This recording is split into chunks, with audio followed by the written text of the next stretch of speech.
I'm very proud to welcome Gavin Townsley. And Gavin Townsley is from the Pacific Northwest in a small town called Sequim. Sequim? He has worked as a carpenter, an irrigation specialist, a grocery manager, a games journalist, an amateur skateboarder, a teacher, and for a brief period of time, he transcribed a novel by a man that worked with the mafia. Ask him about that last one. A huge believer in the power of imagination, Gavin has been writing fiction and poetry of some sort since he was 10 years old. He can't describe his latest project because it's his latest project. Please welcome Gavin.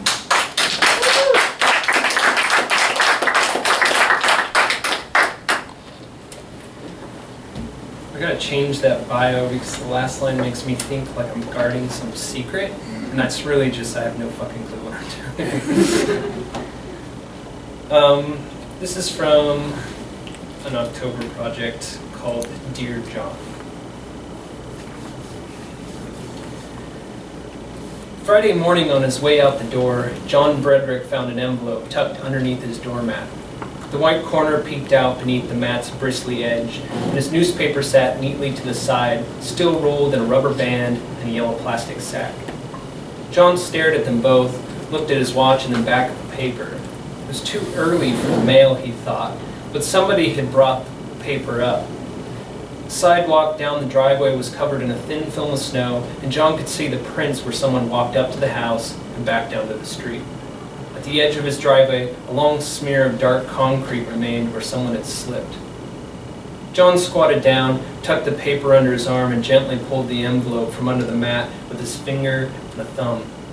He turned it over in his hands. The outside was blank, except for the words, "Dear Mr. Brederick," written in the flowing hand of a woman, the letters curling one after the other like tiny ribbons. John felt a little uneasy about the whole thing, the footprints on the walkway, the hour, the newspaper now under his arm.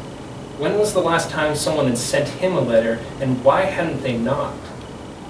He was damn sure no woman in Joyce would go to the effort, maybe Margaret, if she was calling to cancel again, but the handwriting didn't match the scribbled notes she'd snuck him at church when her husband was caught up with friends at the farmer's market. This note felt formal. He tore open the corner and pulled out a folded piece of cardstock, the edges pressed with the same paisley design he loved on his ex-wife's tablecloth. Not the first one, she hated tablecloths. The second one, he still thought about after too much gin or when he had to stay home with flu, too sick to cook his own soup. In the midst of the paisley edges, two names swirled connected together. One, a Jim Beckett, who he'd never met, and the other, Finny Brederick, his daughter. Fuck, John said into the cold. A wedding invitation. Who's Jim, John thought. It certainly wasn't Ted or Nathan, that dumbass who had spilt all the gravy on Thanksgiving. That was a ways back, and he was damn glad it wasn't the 50-year-old, a guy older than himself. John still wanted to kill him after Finn had called months after the abortion. Jim Beckett? He couldn't think of anyone his daughter had ever mentioned named Jim. The low rumble of a familiar engine turned onto the block, and John watched until he made out Margaret's Jeep slowly driving past the line of trees down Walnut Street. The Jeep slipped in the snow to a rest just beyond his mailbox. The passenger door pushed open an inch, then closed, pushed open again, and John could see Margaret inside, leaned over the passenger seat, struggling with the door. She waved him towards the car with two quick motions of her hand. John grabbed his duffel bag and walked down the concrete steps to the Jeep. Jim fucking Beckett. He kicked the snow from his boots and hopped in, holding the letter. Sorry I'm late, Margaret said. She stretched over and kissed him under the jaw. You wouldn't believe my kids today. First they couldn't find their shoes, then a backpack, then of course we missed the bus, and Burke, he couldn't take them to school. You didn't keep me waiting, John said. Burke say anything? Hey, she said, pulling back to look at him a moment. Good morning, Grumpy. You run out of coffee again? I had a cup, he said. I'm fine. Jim folded the invitation and put it into the pocket of his canvas jacket. What's that, she asked. Just some mail, John said. The last thing John wanted was to ruin this weekend. He'd be spending too much time around the house, putting in new wood flooring, cleaning the attic. Last night he went down to Hennigan's pub, but most of the guys had gone home, so he only stayed for a few beers and the end of the game. When he got home, he played solitaire and ate a dinner of crackers and cheese. Margaret put the car into gear and started towards the back road out of town. Bert didn't say a thing, she said. I truly think he's just glad to have the place to himself for a change. Are you sure you're all right? I'm fine, John said again. What about your kids? Knowing Burke, she said, he'll feed them pizza and Nintendo until their brains rot. They'll only bother him when they're hungry. Plus, we'll be back before Monday, so he can deal. John watched her shift a few more gears. She wore the same blue sweatshirt she always did, a token she had picked up at a local dive called the Crab House, and now it looked faded and worn with a few stains, probably from her kids. The large crab decal was cracked more than he remembered. I'm glad we're getting out, he said. Margaret smiled and took a tall coffee mug from the drink tray in the dash, blew out the steam, then put it back again to switch gears at a turn. She noted each car as it passed. I can't believe how nervous I am, she said. John thought about it and gave Margaret a kiss on the cheek. He leaned back and looked out the window, rubbing his hand back and forth on his jeans. John reached over and squeezed her thigh, and Margaret smiled again. He felt nervous too. You'll feel better when we get there, John said. It's been a while. Over a year? September of last year, she said. I've just been so busy. Joan had heard this before in August and back in March when she called to cancel one of their getaways. She volunteered for everything now, bake sales, Little League fundraisers, even dragged her husband to sign up for a reading to the elderly. According to John, that was all the more reason to get away. You need an escape, he told her through the phone. He could hear her breathing on the other end. I know, she said, but I'm just so busy. Out the windows, John looked at the blue and white stretch of the Olympic Mountains. He cracked his window and took a large inhale of the air, a mix of salt from the ocean and woody cold from the mountains. He needed this weekend, he thought, to get away from it all, especially this guy Jim fucking Beckett. John made a note to himself to throw the invitation out when they stopped for gas. A few hours later, they stopped for an early lunch at one of their favorite cafes, a greasy place called The Bear, full of old saws, double-bladed axes, and faded yellow photographs of men standing around machinery. The cafe sat on the edge of town where a slight rain had melted the snow into a thin mush. A car or a lumber truck slushed by every minute or two, but most of the town was quiet this time of day, out working the pulp factory or the lumber mill a town over. The cafe door jingled closed, and Margaret followed John to a booth in the back corner. They each ordered coffee and talked back and forth about what they had last time, but neither of them could remember if it was hash browns or potato scramble. John settled for an omelet, and Margaret ordered a stack of apple cinnamon pancakes. When they finished eating, John watched Margaret lean both elbows onto the table, and she took a long smell of her coffee and turned her eyes out the window to the wet slick of the parking lot. Do you know what I love about this place? Margaret asked. John couldn't think of a reason other than the memory of the last few trips. It makes me feel young again, she said. Again, he said. He wanted to wink, but she kept looking out the window. I mean like a kid, she said. We used to take these trips to the Oregon coast every winter with the rain settled in.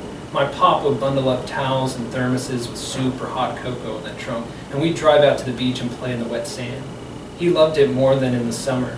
He'd hold his arms up and say, we had the whole coast to ourselves, even though my sister and I could find people walking dogs at the far end of the beach. John peeled back a paper on a little cup of creamer. You go out that way much anymore, he said. I took the kids a few years back with Burke, she said. They didn't care much for it. I don't think we can make it to Oregon coast, he said. Not now anyway, not this weekend. Margaret gave a tired smile and turned to look at John. She reached her hand out and rubbed his. It was warm and soft, and her touch raised a shiver inside of him. Her curly hair and the soft start of wrinkles formed around her eyes. Weekends always started here at the Bear, and it didn't matter how hard he tried, it always felt like something was ending before it even began. It's also the pancakes, she said. On the way home, we sometimes stopped in a place just like this. It had old logging pictures of bearded men standing before huge rounds of trees, and had the best apple cinnamon pancakes.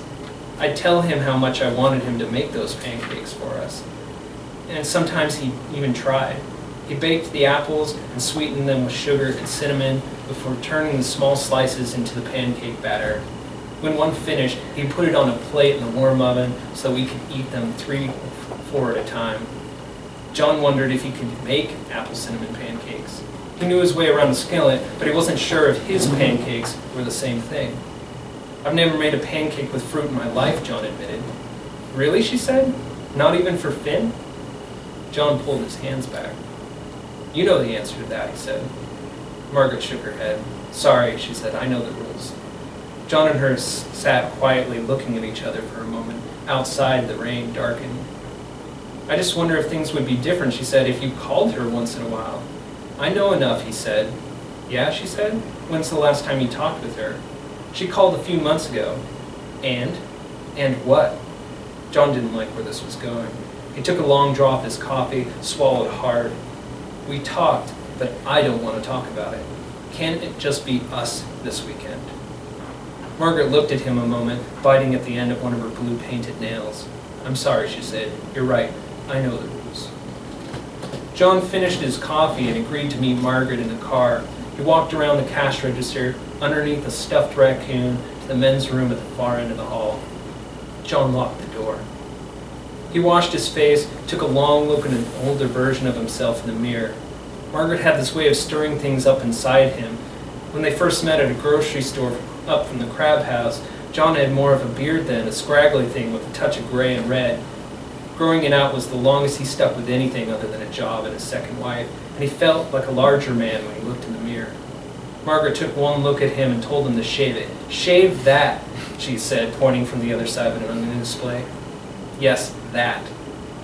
John blew her off as another one of those tarts from out of town, but when he got home he found himself looking at the beard in the bathroom mirror, the dark reflection of the dining room window, even the spoon he was about to use on a late snack of Fruit Loops. 25 years ago, John wanted to be a different man. He had everything open for him. He wasn't worried about plans. He didn't need plans. He was going to be a damn good father, and people would tell him what a family man he was. And he'd help them be one too. He could have been that kind of father who showed up for soccer games, who tucked the kids in every night. He could have been that father who gently combed to the wet tangles of his daughter's long auburn hair. But all these plans, people didn't let him do things his fucking way. You gotta have a plan, John, you gotta have a plan. Jim fucking Beckett. Why hadn't she knocked? John looked at his beardless face in the bear's small, tight bathroom mirror. He wasn't so sure of anything anymore.